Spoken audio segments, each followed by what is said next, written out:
Today I figured I'd focus on Microsoft a bit since it ties in with my other story. Their history is a little bit less noteworthy than Apple's, so it's going to go a little further in this story than Apple has right now for time-wise, but it was founded by Paul Allen, who was an absolute genius, and his ruthless and business-savvy friend Bill Gates. So Paul and Bill were two of the first people to ever score perfect on the SAT test. They're arguably two of the smartest people in America at the time. Both grew up in rich families with every luxury in life. Bill Gates was in university and Paul was working at Honeywell when they saw the Altair 8800. Paul suggested they could work together to build a basic interpreter to make this machine easier and more useful and make some money off of it. So Paul went to work making an emulator for the machine since they lacked real hardware. They did it on a Digital Equipment Corporation PDP. I think it was a PDP-8, but I'm not 100% sure. And him and Bill went and worked on the basic interpreter to using the emulator. They never got to have real hardware. The story goes that Paul was even still working on it on the bus ride that he was going to go give a demo on a real Altair. So when they demoed it, it worked perfectly, and they secured the contract to be distributed alongside the machine through its manufacturer as an option. Paul had the brains, and Bill had the family connections to make this business big. They made money licensing out their basic interpreter to computer manufacturers, including Apple and Commodore.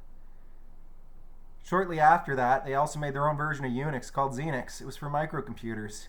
It was a powerful operating system compared to most of the contemporary choices for microcomputers. Microsoft also had been making CP/M software, Apple II software, and an Apple II add-in card that let it do things like run CP/M software off of a embedded Z80 processor.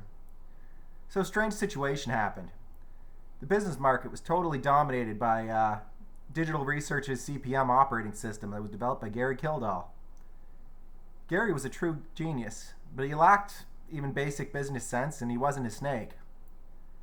His product, having very low system requirements and running across multiple architectures, even with his floppy disks being able to be read between different computer manufacturers, made him the go-to for PC manufacturers. This guy literally invented pretty much most of what enabled a PC like the IBM one to exist. He distributed the source code for his proprietary operating system upon request, but he also included detailed documentation and source code of how the API worked in the manual, so no one would ever have issues developing software for his OS, thus making him get basically all the market share since you didn't have to talk to support pretty much ever if you knew what you were doing. So IBM was looking for an operating system for their PC. They'd shown up at Gary Kildall's office unannounced when he was making a delivery personally to a client via his airplane. It says in a few places that he was delivering the Motorola 68000 build to a large computer client, and he liked to give everything a personal touch, so when he delivered the final product, he would fly over there and hand it to them in person. So his wife was working in the office, but she wouldn't sign. IBM showed up, and she wouldn't sign their NDA without having their lawyer and Gary look over it first, and Gary wasn't there. This was a really highly irregular way to do business. Normally the sort of thing would be sent via the post or the fax machine and discussed over the phone long before anyone would show up in person.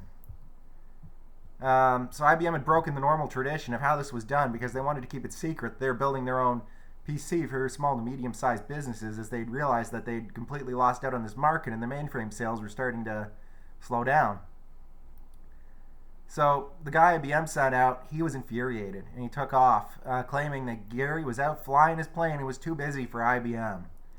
So IBM went to Microsoft and they asked him to make an exact CP/M clone that was completely fully compatible with CP/M and that it had the same prompt. So Paul knew a guy named Tim Patterson. He had a small company and he had almost an exact clone of CP/M that may have been legally dubious. It looked and felt exactly like it, and it was called 86-DOS.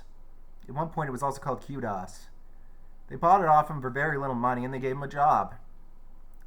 It became the operating system for the IBM PC. They pretty much ran Gary out of business over the next few years. Microsoft spun off their Unix distro into its own company, and they focused on MS-DOS and making software mainly for Apple computers and their own system at this point. It was primarily business productivity software.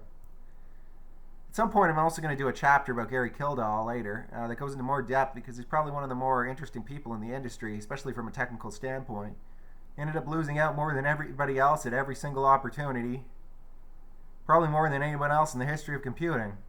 And it usually boiled down to because he was too nice of a guy and he lacked the cutthroat nature that titans like Bill Gates and Steve Jobs had that let them build empires.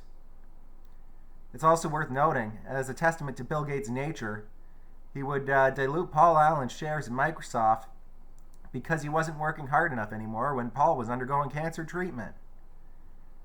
So stay tuned for the next chapter and several more. Push subscribe and like if you like these, and I will try to keep them coming.